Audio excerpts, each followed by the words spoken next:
Namaste. So tonight I'm going to read Book 6, Chapter 19 on the origin of Hey Hayas from Amer. Om Bhagavatam Maha Surya Koti Samprava Nida Vikram Sakai Sushma Om Ekadantai Vinyavagratandai Om Gam Ganapati Om Gam Ganapati Om Guru Brahma Guru Vishnu Guru Deva Vishnu Sakshi Paramata Om Ya Devi Sarvabhuteshu Vidyaravinda Samshara Vastase Vastase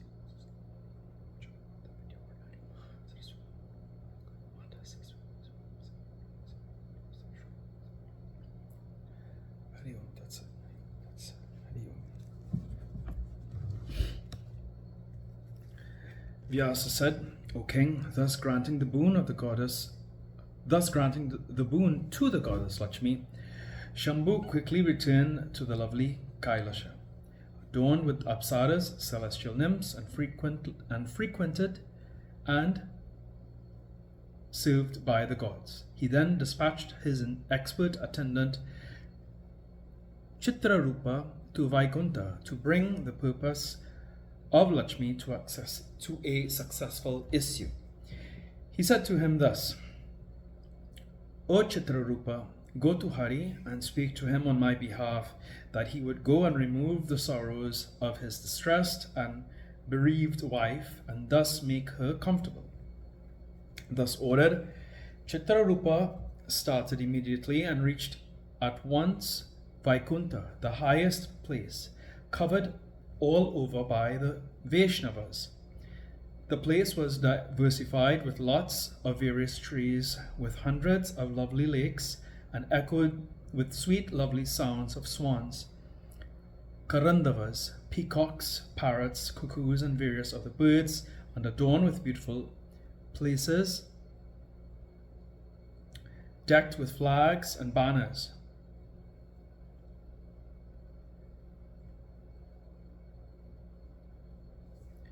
It was filled with charming dancing, music, and other artistic things.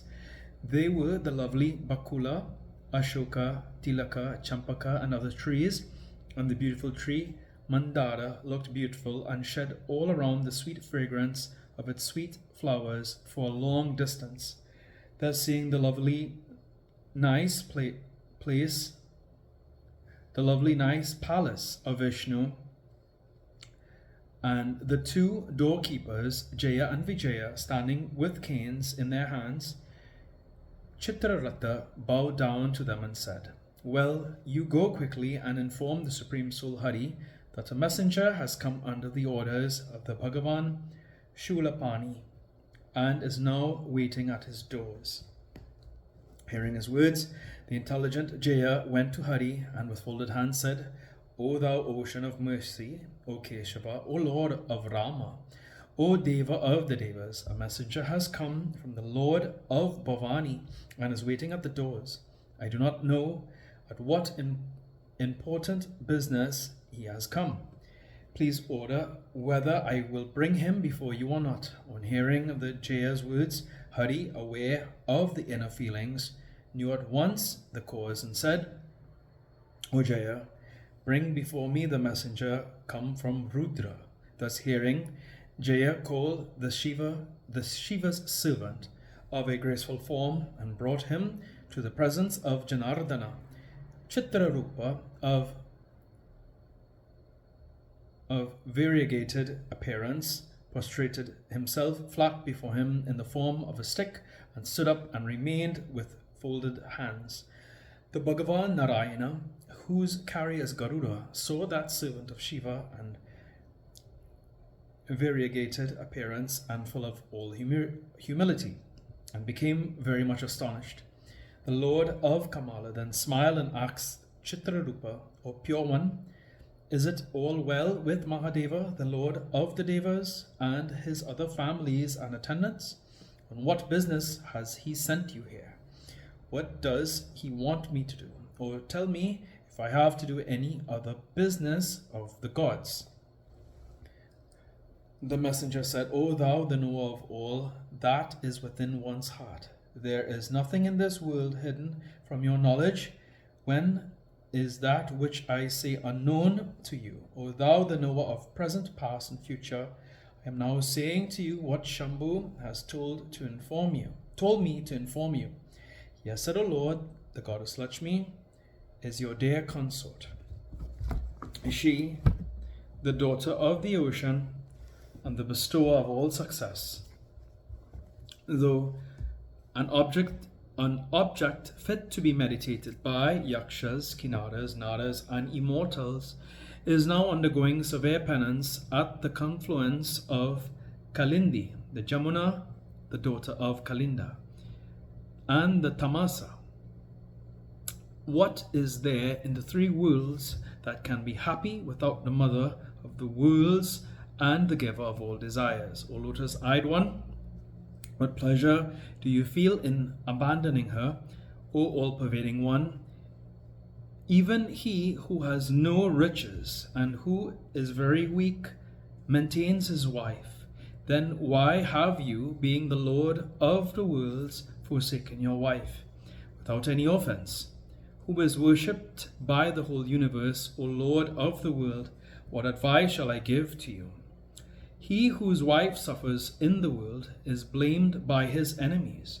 O omnipresent one, fee on his such a life. O Lord of the worlds, your enemies' desires are satisfied when they see her very miserable. They are laughing and mocking and saying, O Devi, Kesava has now forsaken you. You can spend happily your time with us now. Therefore, O Lord of the Devas, bring that lady back onto your palace and place her onto your lap, who is of good demeanor, beautiful, par excellence, and endowed with all auspicious signs. O Deva, accept please your sweet smiling wife and be happy. Though I am at present not in bereavement of my dear wife, yet when I remembered my former state of bereavement, I feel very much trouble. O lotus-eyed one, when Sati Devi, my beloved wife, quitted her life in Daksha's house, I felt unbearable pain. O Kesava, let no other body in this world suffer such pain. I now remember only the suffering and mental agonies that I felt on her bereavement. I do not give it out to others. After a long time practicing Safaya Tapasya, asceticism, I got her back in the form of Girija, who felt herself burnt up, as it were, by the anger she felt on account of censure cast on me in the Daksha's house, and thus quitted her life. O Murari, what happiness you have felt in forsaking your dear wife and in remaining thus alone for 1,000 years. Console your fortunate young wife with good teeth and bring her back to your place. O Bhagavan, lastly, the Lord Bhavani, the originatrix of these worlds, told me to speak thus to you, O destroyer of Kamsa. Let nobody remain even for a moment without Lakshmi, the highest goddess. O long-lived one, you better assume the form of a horse and go and worship her. Then have a child of yours in the womb of your sweet smiling wife and bring her back to your house. Vyasa said, O ornament of Bharata's race, hearing thus the words of Chitrarupa, Bhagavan Hari told that he would do what Shankara had told him to do, and thus sent the messenger back to Shankara. The messenger departing, Hari assumed the form of a beautiful horse and immediately left Vaikuntha with a passionate intent for the place where Lakshmi was staying in the form of a mare and practicing her austerities. Coming there, he saw that the Devi Bimala was staying in the form of a mare. The mare too, seeing the horse form in her husband Govinda, recognized him and, chaste as she was, remained there with astonishment and tears in her eyes. Then those two copulated on the famous confluence. The wife of Hari, in the shape of a mare, became pregnant, and in due time gave birth to a beautiful, well-qualified child. The Bhagavan then graciously smiled on her and spoke in words suited to the time. O dear, now quit this mere form and assume your former appearance. O lovely-eyed one, let both of us assume our own forms and go to Vaikuntha, and let your child remain in this place. Lakshmi said, O Lord, how can I go leaving here this child born of my womb? It is very difficult to quit the attachments of one's own child. Know this, O Lord, O high-souled one, this child is young and of a small body, therefore it is quite incapable to protect itself. If I forsake it on the bank of this river, it will be an orphan. What will happen to it then? O lotus-eyed one, my mind is now in full attachment towards it. How can I quit this helpless child and go? When Lakshmi and Narayana resumed their divine bodies and mounted on the excellent Vimanas, the Devas began to praise them with hymns. When Narayana expressed his desire to go, Kamala said, O Lord, you better take this child.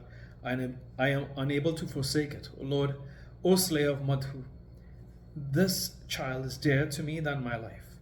See, its body resembles exactly like you. Therefore, we would take this child with us to Vaikuntha.